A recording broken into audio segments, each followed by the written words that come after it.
Welcome back. आप सभी का स्वागत है एक नए वीडियो के साथ। आज मैंने कुछ महत्वपूर्ण क्वेश्चन लिए हैं जो बीएड परीक्षाओं में कई बार कॉम्पिटिटिव एग्जाम में पूछे गए हैं और उन्हीं को आज हम लोग सॉल्व करेंगे और देखेंगे कि हमें ये सब क्वेश्चन तैयार हैं। अगर नहीं तो आज के बाद वो तैयार हो जाएगा। पहला क्वेश्चन है, निम्नलिखित में कौन सी संख्या भाज्य है? तो आपको ये पता होना चाहिए कि अभाज्य संख्या का रूल क्या है, ये आपको पता होना चाहिए। आज सबसे पहले अभाज्य संख्याओं को जान लें। अभाज्य संख्या वो संख्याएं होती हैं जो खुद से कटती हैं या एक से कटती हैं, ये कॉन्सेप्ट है इसका। तो सबसे पहले थोड़ा सा अभाज्य संख्याओं को हम लोग लिखा जाए। जैसे सबसे छोटी अभाज्य संख्या 2 होती है, उसके बाद 3 की बारी आती है, उसके बाद 5 की बारी आती है। ये सब संख्याएं 2 से मतलब अपने आप से ही केवल कटती हैं या तो 1 से और किसी से नहीं कटती हैं। तो उसके बाद 7 आता है, फिर 11 आता है, 13 आता है ना, 17 आता है, 19 आता है, 23 आता है। इस तरीके से हम लोग प्राइम संख्याओं को, अभाज्य संख्याओं को लिख सकते हैं जो किसी खुद से करते हैं और किसी से नहीं करते हैं। अब मेरा लक्ष्य ये है कि इनमें से कौन सा अभाज्य संख्या है हमको पहचानना है। तो आखिर हम इस तरह लिखते रहेंगे, बहुत टाइम लग जाएगा। कैसे पहचानेंगे? तो इसका नियम ये है, इसका जो नियम है कि सबसे पहले हमें इनमें से इन सबका स्क्वायर लिखना चाहिए और देखना चाहिए ये जो नंबर हमारे सामने ऑप्शन गिवन है, दिया गया है, इन ऑप्शन में से कौन सा है, किसकी वैल्यू जो स्क्वायर वैल्यू है, वर्ग वैल्यू इनमें से जस्ट बड़ी होगी। 2 का स्क्वायर 4 होता है, 3 का स्क्वायर 9 होता है, 5 का स्क्वायर 25 होता है, 7 का 49 होता है, 11 का 121 होता है, 13 का 169 होता है, 17 का 289 होता है, 19 का 361 होता है। तेज़ करेंगे तो आगे बढ़ जाएंगे, ढेर सारे हैं, छोड़ दिया जाए। इस तरीके से हम लोग अभाज्य संख्याओं लिख सकते हैं। हमने क्यों छोड़ दिया? क्योंकि हमने यहाँ संख्याओं देखा कि 263, 243, 253 और 273 ये सभी संख्याएं जो हैं 289 से छोटी हैं। हमें वहाँ तक जाना है जहाँ तक कि जस्ट बड़ी संख्या न मिल जाए, है ना। तब चलिए, इसका नियम ये है कि जो दिए गए ऑप्शन हैं उनमें से जो जस्ट बड़ा वाला नंबर है, प्राइम नंबर का वर्ग है ना, अभाज्य संख्या का वर्ग है, उससे छोटी उसको लेते हुए उससे छोटी सभी अभाज्य संख्याओं जितनी भी हैं उनसे चेक करना है। अगर नंबर डिवाइड हो गया, भाग हो गया, तो इसका तो अभाज्य नहीं है। अगर वो सभी नंबर से चेक करना है, अगर सभी नंबर से वो नंबर किसी एक नंबर से भी अगर कट गया तो इसका मतलब अभाज्य नहीं होगा।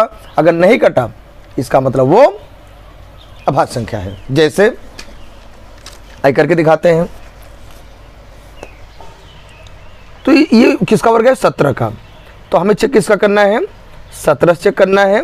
17 छोटा, 13 आता है, 11 आता है, 7 है, 5 है, 3 है, 2।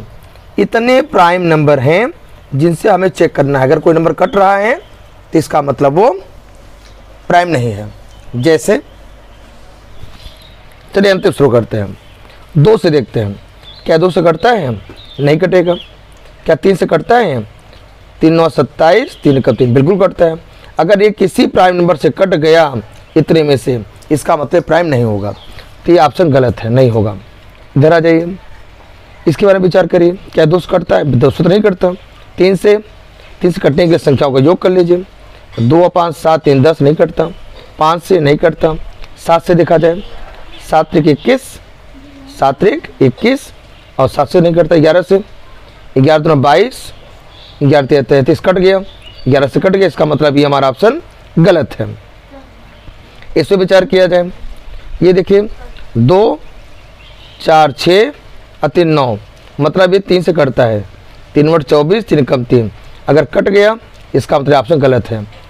ये हमारा नंबर ऐसा है जो कि सबसे अलग है, तो यही हमारा ऑप्शन होगा, आंसर होगा। लेकिन चेक कर लेते हैं। 2 से नहीं कटेगा क्योंकि इकाई का अंक यहाँ पे 2 से कटने संख्या नहीं है।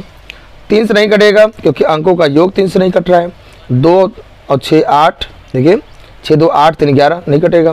इकाई का अंक 0 और 5 नहीं, सिर्फ 5 नहीं कटेगा। 7 से देखिए, 7 एक 21 और 5 और 3 नहीं कटेगा। 11 का नियम है कि अंतर देखा जाए, 3 और 2 5 है ना, और 5 6 गए -1, बिल्कुल नहीं होगा, क्योंकि होता है ना इवन का योग और 8 का योग का डिफरेंस लेना पड़ता है। 13 से देखिए तो 26 नहीं कटेगा, 17 से भी ये नहीं कटेगा। तो जितने भी प्राइम नंबर थे, जस्ट बड़े को हमने ये नंबर लिया, उससे छोटे सभी प्राइम नंबर को लिखा मैंने और चेक किया 1 बाई 1। अगर किसी एक से भी ये नंबर कट गया अगर, इसका मतलब प्राइम नहीं होगा, और जो किसी से नहीं कटेगा वही हमारा आंसर होगा। ऑप्शन क्या सही है? 263 प्रश्न का बिल्कुल सही ऑप्शन है। शायद आप समझ गए हैं। इस तरह से हम निर्धारण करते हैं किसी भी प्राइम नंबर का। ठीक है, अगला क्वेश्चन देखते हैं। 2 अंकों की सबसे बड़ी अभाज्य संख्या ज्ञात कीजिए। सबसे बड़ी अभाज्य संख्या 2 अंकों क्या है?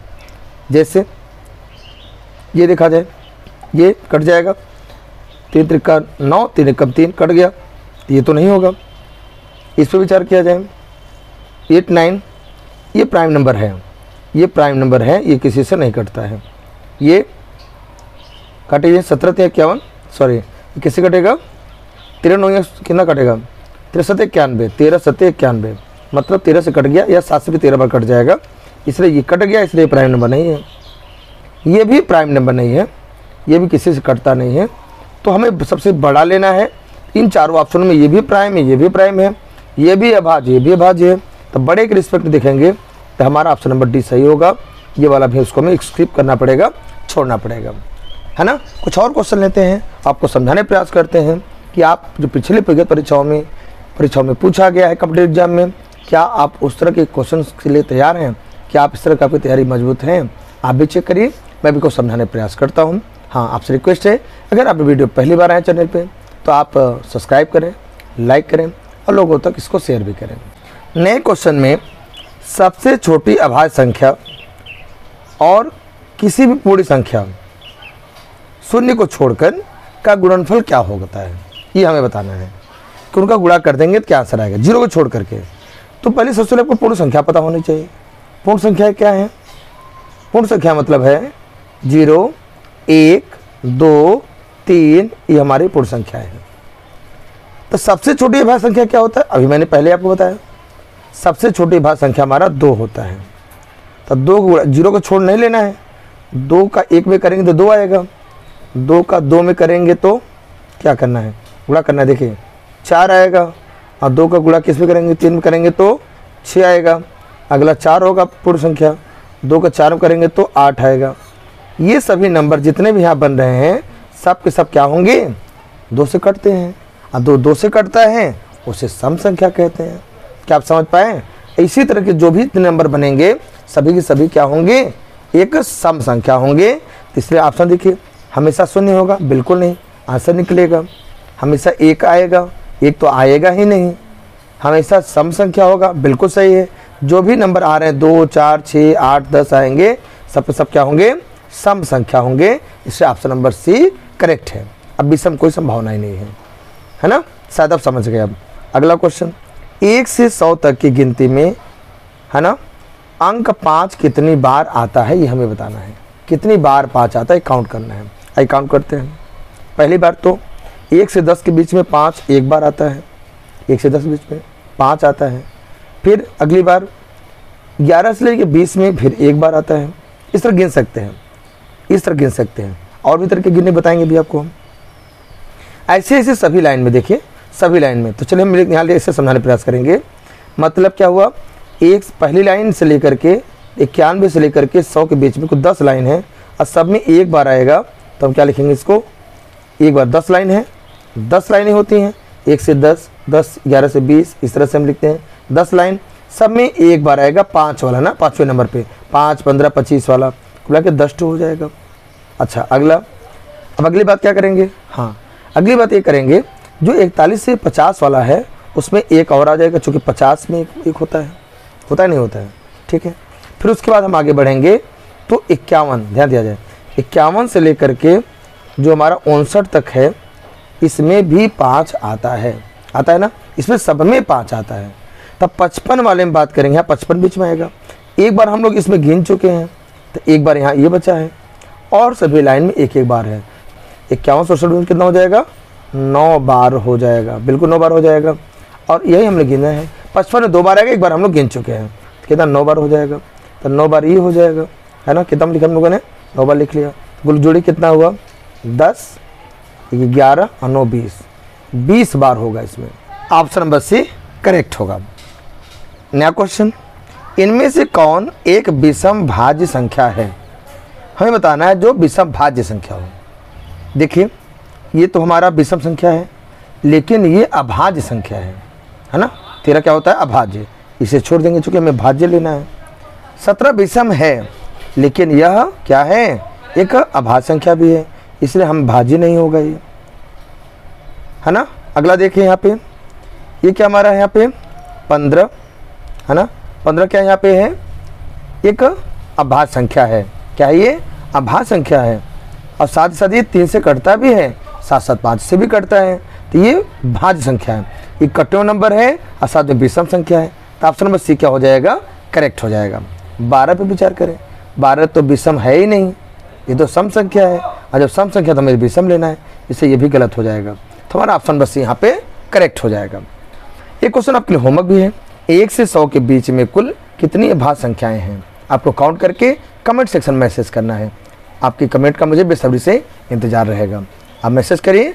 फिर मिलेंगे नई वीडियो में, नए वीडियो के साथ, तब तक के लिए बाय बाय।